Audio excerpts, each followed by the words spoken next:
99 TV నేను ప్రియాంక. రాష్ట్రాలు వేరైనా భక్తి ఒక్కటే. దేవుళ్ల ప్రాముఖ్యతను బట్టి దేవాలయాలున్నాయి. వివిధ రాష్ట్రాల్లో పలు ప్రత్యేక దేవాలయాలు ఉండడంతో అక్కడికి వెళ్లే భక్తులు తీవ్ర ఇబ్బందులు పడుతుంటారు. ఒక్క ప్రయాణమే కాదు, భక్తులకు వెళ్లే మార్గంలో పలు సౌకర్యాల కొరత ఉండటం కూడా కొంతమేరకు ఇబ్బందిగానే అనిపిస్తుంది. అయితే తెలియని ప్రాంతానికి వచ్చిన భక్తులకు అక్కడి స్థానికులు వారికి సహాయం చేయకపోగా వారిని నిలువునా దోచుకునే ప్రయత్నం చేస్తున్నారు. ఎంఆర్పీ రేటు కంటే ఎక్కువగా చెప్పి భక్తులను ఇబ్బంది పెడుతున్నారు. ఎలాగోలా కొందరు చెప్పిన రేటుకే కొనుగోలు చేసినప్పటికీ ఇదేంటని ప్రశ్నించిన వారిపై తిట్ల దండకం మొదలు పెడుతున్నారు.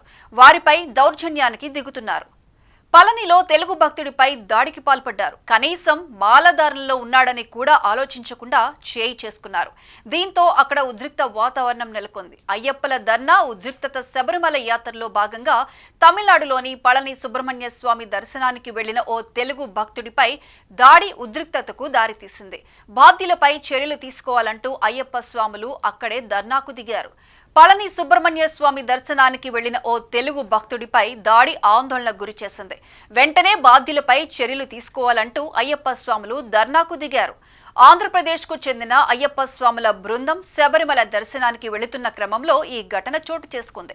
శబరిమల వెళ్తున్న భక్తులు మార్గ మధ్యలో పళనిలోని సుబ్రహ్మణ్య స్వామి ఆలయానికి చేరుకోగా ఓ భక్తుడు సమీప దుకాణంలో వాటర్ బాటిల్, కూల్ డ్రింక్స్ కొనుగోలు చేయడానికి వెళ్లారు.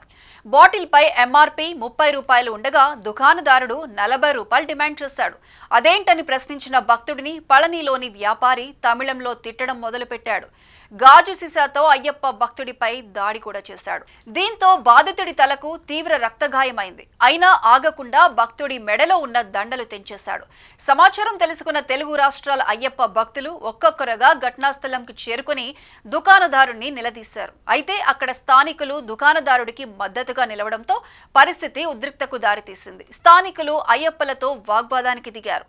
ఆ వ్యాపారిపై కఠిన చర్యలు తీసుకోవాలని డిమాండ్ చేస్తూ అక్కడే ధర్నాకు దిగారు. ఎవరూ స్పందించకపోవడంతో రోడ్డుపైనే బైఠాయించారు. దీంతో ఘటనా స్థలానికి చేరుకున్న పోలీసులు ఇరు వర్గాలకు సర్ది చెప్పే ప్రయత్నం చేశారు.